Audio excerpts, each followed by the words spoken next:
If you don't have, try that for him.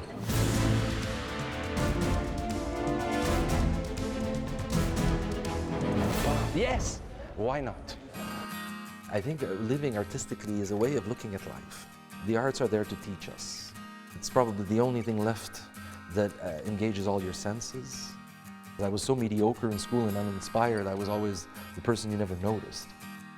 I used to go see the Royal Winnipeg Ballet at the National Arts Centre, and I'd hang around backstage after the show and watch them get on their bus. And I wanted to get on that bus and become a dancer and live that life.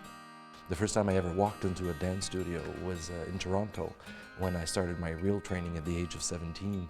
And I felt comfortable in that room. It felt like a place I wanted to live an entire career. It's a little bit fouetté. The idea came that maybe I preferred choreographing than dancing. And that was a scary moment in my career because there's very few people who make a living choreographing. As you push, try to get a little more of that.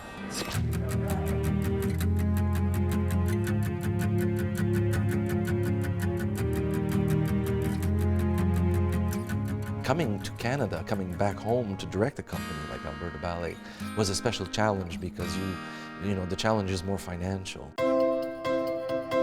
The concept of creating ballets with modern music legends and icons was a good concept because it's enabling the company to sustain itself financially. That's great. It should dip it forward a bit. And so the whole concept started with Joni Mitchell, which was our 40th anniversary celebration that year, and we needed something big.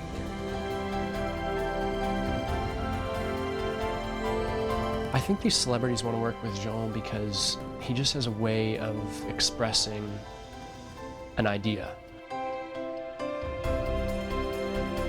Jean is extremely meticulous about what he wants and what he demands of his dancers, and pretty much a perfectionist. Can we have the men of the court here while we're waiting? When he has a concept, he works and works and works on it until that concept is realized. I'm sure Olympic coaches are the same way. I mean, you can't be nice to them all the time because then they'll just settle at that comfort level and you won't grow or won't rise to that next step.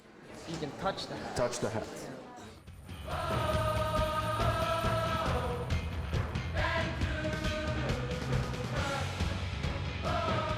I think most choreographers would have been intimidated by it, but Jean's not.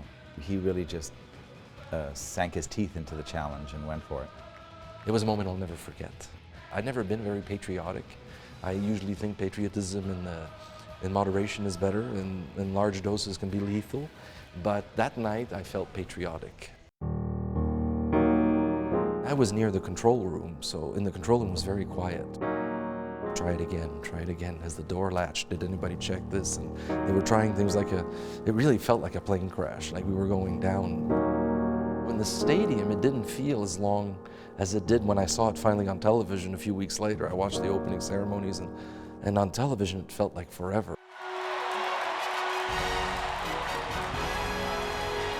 Would it be Canadian to make fun of what happened and start the closing ceremonies with someone trying to fix this arm that didn't go up?